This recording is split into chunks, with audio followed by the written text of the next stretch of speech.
So, having softened up the enemy with musket fire and cannon fire, you could then charge him. Charge! Bayonets! Huzzah!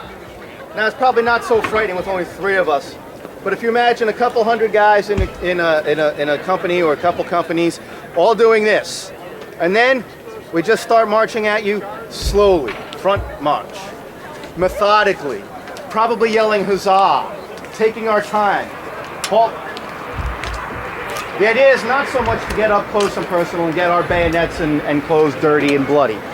The idea instead is to drive the enemy off the ground that we want to control. So we would close on him at a common step pace like that, order firelocks.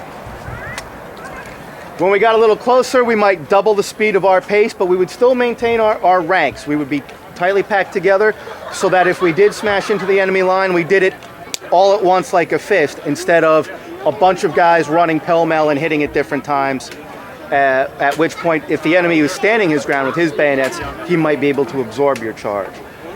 But really, you hope that the enemy would run away, which, in the early part of the war, is exactly what the Americans did. Until we learned from Baron von Steuben at Valley Forge how to fight with the bayonet, we never really stood a charge from the British. There are a couple of incidents, most notably at the Battle of Long Island, or also known as the Battle of Brooklyn, where a regiment of Marylanders did stand their ground against a Hessian bayonet charge.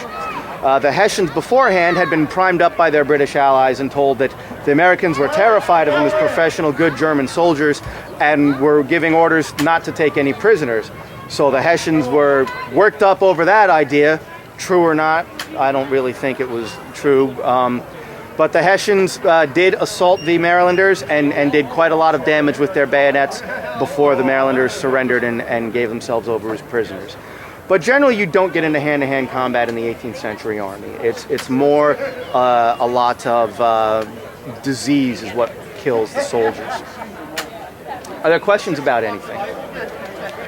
What is huzzah? I'm sorry, sir. Go ahead. Common diseases. Dysentery, typhus, typhoid, anything communicable. If you take smallpox, is pretty common in the 18th century, even in civilian life. There are outbreaks of cholera, more in cities. I'm not so sure about military life. What happens is you basically take a bunch of guys who are more or less of college age, what we would consider college age now. Some of them might be a little younger, lying about their age. Some of them might be a little older. You take them out of their civilian lives. You stick them six men to a tent, and if you go around the corner later, there's a tent set up or a couple tents. It's close quarters. You take the women away. You don't give them a great opportunity to maintain their personal hygiene as far as washing and laundry. Plus, if you're packed in tents in camp and the latrines are a couple hundred yards away for sanitary purposes, in the middle of the night you don't feel like walking like that, so you just do your business in camp, which you're not supposed to do. You get very great conditions for spreading disease. I have likened it to the stereotypical fraternity house. You have a bunch of young men, no women around, and they're just, they're going to do the least amount of effort and they're not really caring about their personal hygiene so much. You get a lot of disease spread. What is huzzah? It is an exclamation of joy or excitement from the 18th century, equivalent to hooray. So, would you like to get some footage of us actually loading and firing? Yes, please. All right. Gentlemen, let's take a couple paces back. I'll have them load this way facing you, and then I'll turn them around to fire them. Shoulder, firelocks. Unfixed bayonets. Now, in the 18th century, they could load and fire with the bayonet on. As you can see, it's a hollow ring that goes around the barrel, so you could load with it on. But, when you're ramming down and you've got that spike there, you want to be careful. So, for reenactors, we generally don't do that. Shoulder, firelocks. Prime and load. So, as I mentioned before, all the steps that are needed to go through to load this weapon to make it ready for firing. In battle, to get the men to go quickly, there's a simple command, prime and load. They've reached into their boxes, pulled out rounds, bitten the end off, primed their pans, shut their pans, cast the musket about. They're now pouring powder down the barrel. Don't ram it. Right about face. All right. Safely at great elevation, once everyone has cleared the way, make ready. Take aim. Fire. Half cock firelock, shut hand. Shoulder, firelock. Open hand. Secure, arms. Shoulder, firelock. Shut hand. Right about, face. Order, firelocks. Casualties between loadings. I'm unaware. I don't know that there's necessarily research or documentation on that. The men would load and fire as rapidly as they could. Most of the damage in warfare comes from cannon fire rather than musket fire. But even then, casualties in the 18th century battles are pretty light compared to what we're used to seeing maybe in the Civil War, where the musket fire was a lot more accurate due to the rifle. I'm making this for you, so I'd like to get your gentlemen's names and what you do as a profession. My name is David Skorka, and I'm a financial analyst. My name is John Funk. I'm a computer product specialist. My name is Donald Brown, and I work for Maryland Transportation Authority. The question is, and I'm going to ask the three of you, why do you like doing this? I've always had an amateur's interest in military history, and this gives me a chance to experience it firsthand. Military history and the camaraderie amongst re-enactors. And people need to know the history. Thank you, gentlemen.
Dai, Giorgio.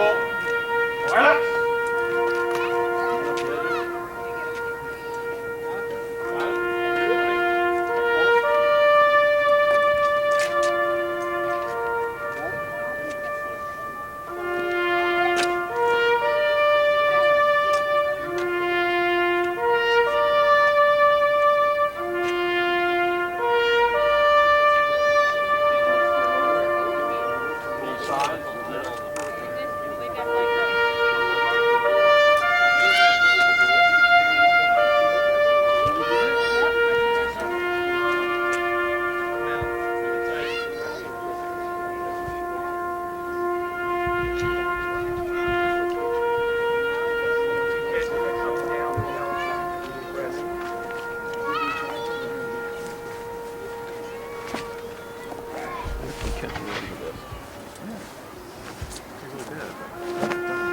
Try to keep your last hand right where the next fold comes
Hey.